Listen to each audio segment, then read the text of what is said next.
पारिस्थितिकीय कारकों की बात करेंगे। हम लोग जब इन्वायरमेंट एंड इकोलॉजी की बात कर रहे थे तो उसमें हम लोगों ने पारिस्थितिकीय कारकों को देखा था। तो पारिस्थितिकीय कारकों की बात आज हम लोग करेंगे। पारिस्थितिकीय कारक इकोलॉजिकल फैक्टर्स जो है, तो पारिस्थितिकीय कारकों में उस समय हम लोगों ने देखा था कि एक तो जलवायु कारक यानी क्लाइमेटिक फैक्टर, दूसरे स्थलाकृतिक कारक, मृदीय कारक और जीवीय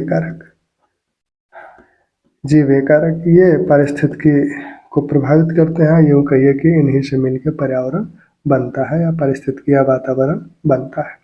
तो सबसे पहले हम लोग जलवायु कारकों की बात करेंगे। तो जलवायु कारकों में किसको किसको शामिल किया जाएगा? तो सबसे पहले प्रकाश, फिर तापमान, जल व वर्षा,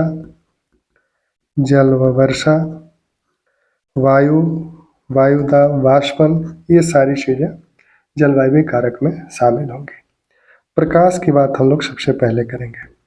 प्रकाश जो कि हमें सूर्य से प्राप्त होता है, और सूर्य से जो हमें प्रकाश प्राप्त होता है वह अवरक्त के जो पराबैंगनी जो रेज है उस रूप में मिलता है, और दृश्य विकिरण के रूप में मिलता है, यानी विकिरण के रूप में यह हमें प्राप्त होता है। विकिरण के रूप में प्राप्त होता है। तो जो अल्ट्रावायलेट जो है, पराबैंगनी जो किरणें हैं, वो हमारे लिए बहुत लाभदायक नहीं है। लेकिन जो दृश्य विकिरण है, पराबैंगनी की तरंग दैर्घ्य 10⁻⁸ से 10⁻⁷ मीटर होती है। और जो दृश्य विकिरण जिसमें हमारे 7 रंग हैं, इसका जो तरंग दैर्घ्य है 4 × 10⁻⁷ से 7.8 × 10⁻⁷ मीटर। तो इसकी तरंग दैर्घ्य ज़्यादा है, यानी इसकी एनर्जी भी ज़्यादा होगी, क्योंकि इक्वल टू hc/λ।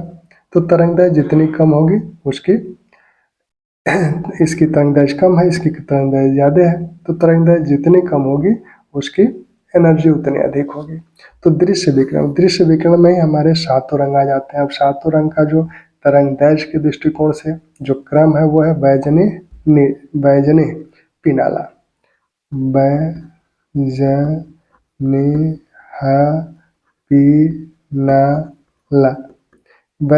यानी बैगनी, ज यानी जामुनी, नी यानी नीला, ह यानी हरा, पी यानी पीला, ना यानी नारंगी, और ला यानी लाल। लाल की तरंग दैर्घ्य सबसे कम है, सबसे ज़्यादा है। लाल की तरंग दैर्घ्य सबसे कम है, इसका लैम्डा सबसे ज़्यादा है। सबसे जो कम तरंग दैर्घ्य है वो बैगनी की है। तो इस प्रकाश का उपयोग हम लोग ऊर्जा के रूप में किस रूप में करते हैं? तो प्रकाश का सबसे पहले उपयोग ऊर्जा के रूप में पौधे करते हैं। तो पौधों द्वारा इसका सबसे पहले उपयोग किया जाता है। पौधे प्रकाश संश्लेषण के माध्यम से इसका प्रयोग करते हैं। इस विकिरण ऊर्जा को प्रकाश संश्लेषण में क्या किया जाता है कि विकिरण ऊर्जा को रासायनिक ऊर्जा में परिवर्तित कर दिया जाता है।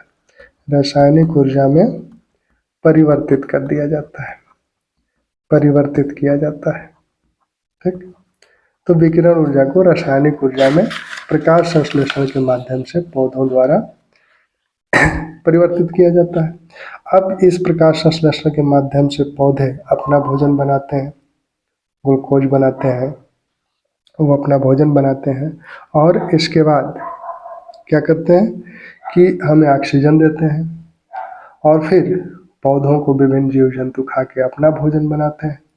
तो यह जो ऊर्जा का स्थानांतरण है, एक से दूसरे में होता चला जाता है और यही उसको पहले रासायनिक ऊर्जा में परिवर्तित किया जाता है, फिर प्रोटीन्स, कार्बोहाइड्रेट्स वगैरह पौधों द्वारा बना लिया जाता है। ठीक, तो प्रकाश संश्लेषण में इसमें से जिन रंगों के विकिरणों का सर्वाधिक प्रयोग होता है वो है नीला और लाल।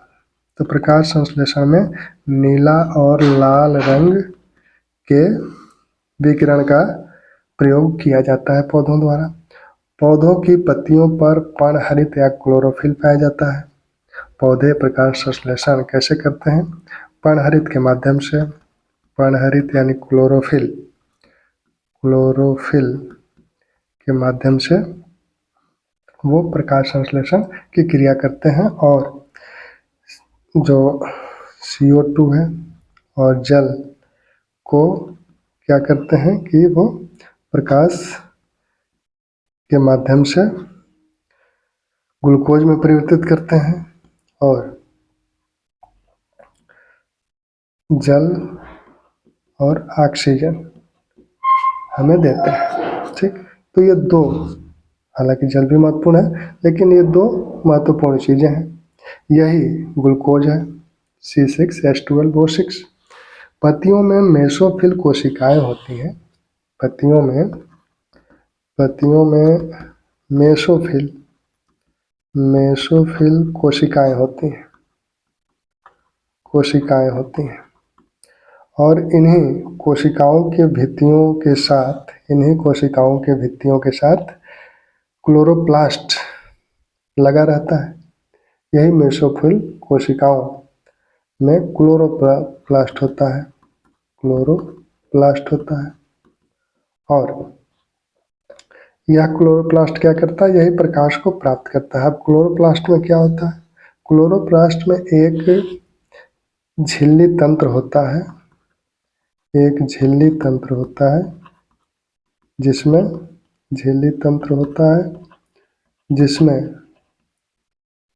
जिसमें ग्रेना व एस्ट्रोमा होता है। प्रकाश को यही झिल्ली तंत्र अवशोषित करता है, फिर उसे ग्रेना में भेजता है और वहाँ यह जो विकिरण ऊर्जा है इसको रासायनिक ऊर्जा में बदला जाता है। ये जो क्लोरोफिल है, पर्णहरित है, इसमें मैग्नीशियम होता है जो कि आयन के रूप में कार्य करता है और इलेक्ट्रॉन ट्रांसफर में यह सहायता करता है, जिससे विकिरण ऊर्जा रासायनिक ऊर्जा के रूप में परिवर्तित होती है। एस्ट्रोमा में एंजाइमेटिक प्रतिक्रिया होती है और शर्करा का संश्लेषण स्टार्च के रूप में होता है। यहाँ से शर्करा स्टार्च के रूप में संश्लेषित हो जाता है। ठीक, प्रकाश संश्लेषण में वर्णकों का महत्वपूर्ण योगदान है। वर्णक क्या है? वर्णक वे पदार्थ हैं जो प्रकाश की विशिष्ट तरंगदैर्घ्य को अवशोषित करते हैं। वर्णक वे पदार्थ हैं जो प्रकाश की विशिष्ट तरंगदैर्घ्य को अवशोषित करते हैं। ठीक, करते हैं। अब ये कई प्रकार के होते हैं वर्णक भी, जैसे chlorophyll A, chlorophyll B, xanthophyll जो कि पीला होता है, पीला रंग इससे प्राप्त होता है। फिर कार्टिनोइड जिससे कि पीला से नारंगी रंग, जैसे कि हम लोगों ने गाजर वगैरह में देखा है कि कार्टिनोइड पाया जाता है, जैंथोफिल पीला। तो अब ये वर्णक है। अब इन वर्णकों में सबसे महत्वपूर्ण प्रकाश संश्लेषण में यही क्लोरोफिल A होता है। यही क्लोरोफिल A जो है यह किसके लिए सबसे संवेदनशील होता है? किस रंग के लिए? नीला और लाल के लिए। नीला और लाल रंग के लिए सबसे ज़्यादा संवेदनशील होता है। नीले और लाल रंग के जो तरंगे हैं उनको जो विकिरण है उसको ये सर्वाधिक अवशोषित करता है। ठीक, तो नीला और लाल रंग प्रकाश संश्लेषण में प्रयोग किया जाता है। तो ऐसा प्रश्न पूछा जाता है कि कौन सा रंग प्रकाश संश्लेषण में प्रयुक्त होता है, तो नीला और लाल। अन्य जो वर्णक हैं ये भी प्रकाश को अवशोषित करते हैं और उसको क्लोरोफिल ए में उससे जो ऊर्जा होती है उसे क्लोरोफिल ए को स्थानांतरित कर देते हैं। ठीक, तो इस प्रकाश संश्लेषण के माध्यम से ऊर्जा जो है हमें प्राप्त होती है। पौधे अपना भोजन बनाते हैं और पौधों से अन्य जीव जंतु अपना भोजन प्राप्त करते हैं। तो ऊर्जा एक, जिसको कि हम लोग पारिस्थितिकी तंत्र में देखेंगे कि उत्पादक कौन है, उपभोक्ता कौन है। तो पौधे उत्पादक हैं और विभिन्न जीव उपभोक्ता हैं, जिसमें उपभोक्ता, प्रथम उपभोक्ता देखा जाएगा, द्वितीय उपभोक्ता देखा जाएगा। ठीक, अब दूसरी चीज वाष्पोत्सर्जन। वाष्पोत्सर्जन वाष्पोत्सर्जन पत्तियों और तनों पर पाए जाने वाले रंध्रों के माध्यम से पौधों द्वारा किया जाता है। रंध्रों के माध्यम से इसमें भी प्रकाश का महत्वपूर्ण योगदान होता है, क्योंकि यह रंध्र का खुलना और बंद होना प्रकाश पर डिपेंड करता है। रंध्र का खुलना और बंद होना प्रकाश पर डिपेंड करता है। यह दिन में खुलता है, रात में बंद होता है। तो वाष्पोत्सर्जन में भी प्रकाश की महत्वपूर्ण भूमिका है। पौधों की गति में भी, पौधों की लंबाई, पौधों के विकास, इन सब में भी प्रकाश की महत्वपूर्ण भूमिका है। जैसा कि देखा जाता है कि अंधेरे में पौधे ज़्यादा लंबे हो जाते हैं क्योंकि वो प्रकाश की ओर अपनी लंबाई बढ़ाते हैं। अब पौधों में भी दो प्रकार की गति देखी जाती है। तनों में जो है प्रकाश की ओर गति देखी जाती है, जड़ों में प्रकाश के विपरीत गति देखी जाती है। ठीक, बीजांकुरण। बीजांकुरण में भी प्रकाश का महत्वपूर्ण योगदान है। प्रकाश में ही फल फूल बीजों का निर्माण होता है। फल फूल बीजों का निर्माण, फल फूल बीजों के निर्माण में प्रकाश की महत्वपूर्ण भूमिका है। विटामिन ए,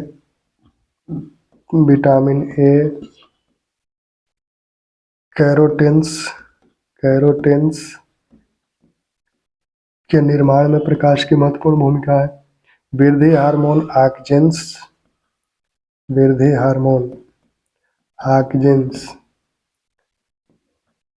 ऑक्सिन की तीव्रता प्रकाश से प्रभावित होती है। प्रकाश में इसकी तीव्रता बढ़ जाती है। ठीक, तो ये प्रकाश के कुछ। अब प्रकाश का एक और प्रभाव देखा जाता है जिसे हम लोग दीप्तिकालिता कहते हैं। तो दीप्तिकालिता क्या है? दीप्तिकालिता को हम लोग देखें तो दीप्तिकालिता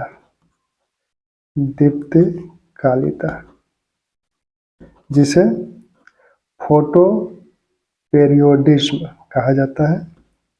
फोटो पेरियोडिज्म, दीप्तिकालिता, यानी कोई पौधा अधिक प्रकाश चाहता है, कोई पौधा कम प्रकाश में भी अपने फल फूल दे सकता है, उसमें फूल आ सकते हैं, उसके बीज बन सकते हैं। तो इस आधार पर दीप्तिकालिता को 3 भाग में बांटा जाता है।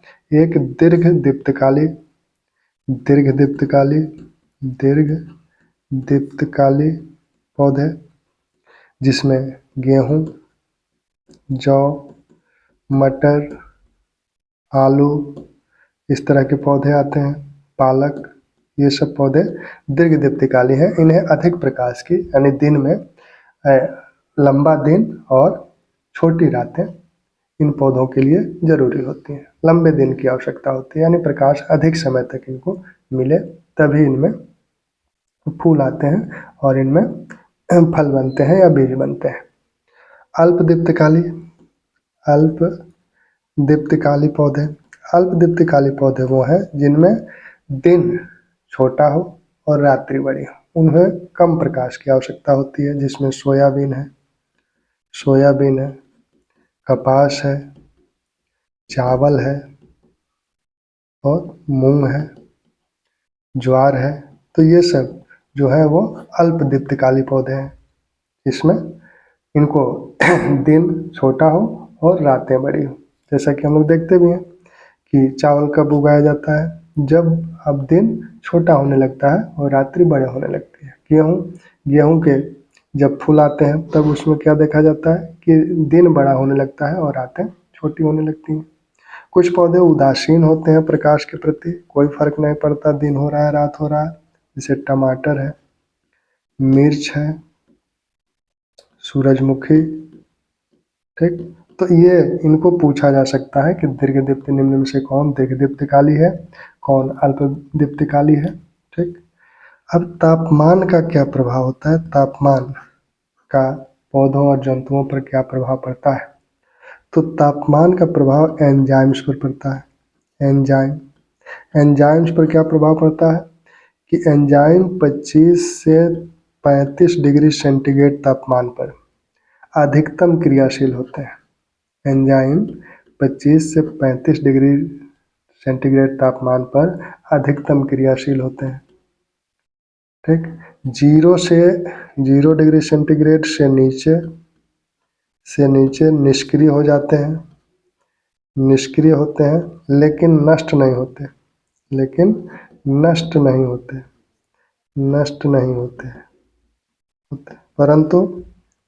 परंतु 60 से 70 डिग्री सेंटीग्रेड तापमान पर एंजाइम्स नष्ट हो जाते हैं। ठीक, तो एंजाइम्स के विषय में पूछा जाए कि कब एंजाइम्स अधिकतम क्रियाशील होते हैं, तो 25 से 35 डिग्री सेंटीग्रेड पर अधिकतम क्रियाशील होते हैं और 60 से 70 डिग्री सेंटीग्रेड पर नष्ट हो जाते हैं। प्रकाश संश्लेषण की दर, तापमान पर प्रकाश संश्लेषण की दर पर क्या प्रभाव पड़ता है? तापमान का प्रकाश संश्लेषण की दर तापमान से किस प्रकार प्रभावित होती है? तो प्रकाश संश्लेषण की जो दर है वो 30 से 35 डिग्री सेंटीग्रेड पर अधिकतम होती है। ये दर अधिकतम कब कितने तापमान पर होती है? 30 से 35 डिग्री सेंटीग्रेड तापमान पर। और ये 30 से 35 डिग्री सेंटीग्रेड जो तापमान है, 0 से 30 से 35 डिग्री सेंटीग्रेड पर जब हम लोग आएंगे तो प्रत्येक 10 डिग्री की वृद्धि पर ये दर दोगुनी हो जाती है। प्रत्येक 10 डिग्री सेंटीग्रेड की वृद्धि पर संश्लेषण की दर दोगुनी हो जाती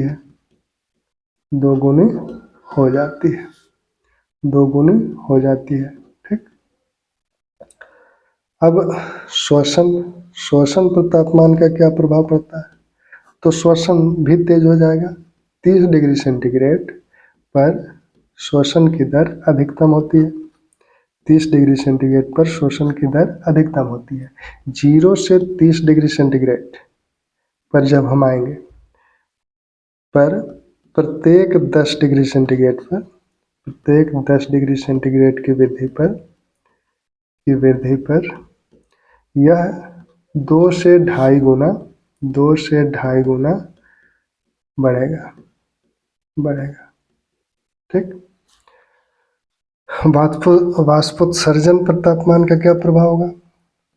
वाष्पोत्सर्जन में भी वृद्धि होगी, तापमान बढ़ेगा तो वाष्पोत्सर्जन की दर बढ़ेगी। बीजों का अंकुरण भी तापमान से प्रभावित होता है। बीजों का अंकुरण, कुछ बीज सामान्य तापमान पर अंकुरित होते हैं, कुछ बीज सामान्य तापमान पर अंकुरित नहीं होते हैं, उन्हें कम तापमान चाहिए होता है, तो उसके लिए एक शब्द प्रयोग किया जाता है, वसंतीकरण। वसंतीकरण क्या है? कम तापमान व शीत दशाओं में बीजों का अंकुरण ही वसंतीकरण है।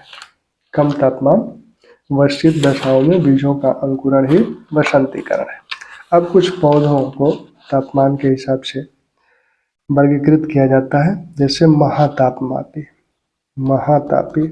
महातापी पौधे, जिन्हें मेगाथर्मस बोला जाता है। मेगाथर्मस। तो नाम से ही स्पष्ट हो रहा है कि इन्हें अधिक टेम्परेचर की आवश्यकता होती है। ये उष्णकटिबंध के जो पौधे हैं वो हैं उष्णकटिबंधीय जो पौधे हैं वो महातापी हैं।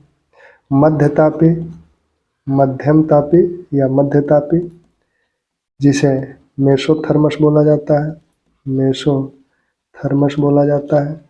ये उपोष्ण कटिबंध में के पौधे होते हैं, उपोष्ण कटिबंध के पौधे होते हैं। ठीक। न्यूनतम तापी जिन्हें माइक्रोथर्मस बोला जाता है, माइक्रोथर्मस। ये वो पौधे हैं जिन्हें कम टेम्परेचर की आवश्यकता होती है, यानी 3600 मीटर ऊंचाई तक के पौधे जो हैं शीतोष्ण कटिबंध वाले, वो ये पौधे हैं शीतोष्ण कटिबंध के। शीतोष्ण कटिबंध के कौन से पौधे हैं? जो 3600 मीटर ऊंचाई से कम के हैं। महान्यूनतम तापी पौधे जिन्हें हेकिस्थर्मस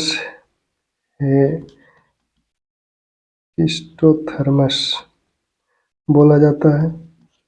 ये वो पौधे हैं शीतोष्ण कटिबंध के ही हैं, लेकिन ये ऊंचाई के हैं 3600 मीटर से ऊपर वाले जो पौधे हैं, जहाँ बहुत ही कम महान्यूनतम तापी, बहुत ही कम टेम्परेचर की इन्हें आवश्यकता होती है।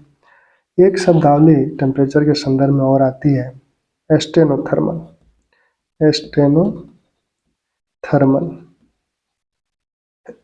एस्टेनोथर्मल कौन से पौधे हैं? वो पौधे हैं जिन्हें संपूर्ण वर्ष अपेक्षाकृत स्थिर ताप की आवश्यकता होती है। संपूर्ण वर्ष जिन्हें पूरे वर्ष भर जिन्हें स्थिर ताप की आवश्यकता होती है। स्थिर ताप में परिवर्तन न हो, स्थिर ताप की आवश्यकता जिन पौधों को होती है उन्हें एस्टेनोथर्मल बोला जाता है।